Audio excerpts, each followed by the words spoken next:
Ay, hindi ka pa nauuo? Oo, kailan ka pa rin nag-uo? Mga kahapon pa? Ano nakahapon ka nag-uo? No? Hindi pa ngayon? Oo. Ay, ganun. Kaya pala ang tagal.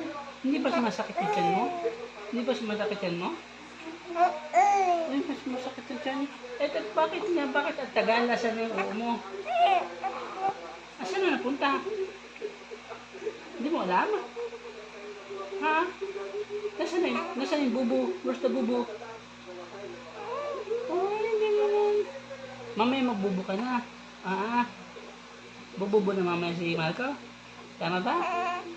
No. Oh, sige, ah.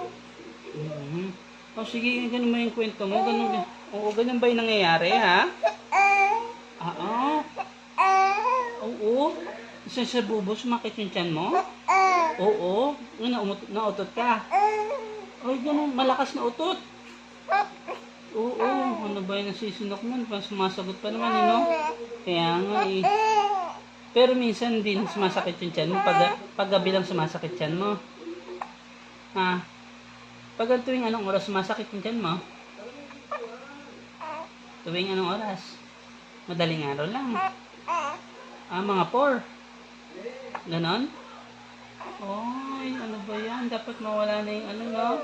Sila nga yung sinok na yan. Umalis ka na nga sinok, paalisin natin. Nahihirap, hindi kita maintindihan pag nagsisinok eh. Kaya nga eh. Alisin ang sinok, no? Opo. Alisin na nga po yung sinok na yan kay Marco. Alisin na po. Alisin na ang sinok. Oo. Ano pa nangyari? Ha? Ano pa nangyari?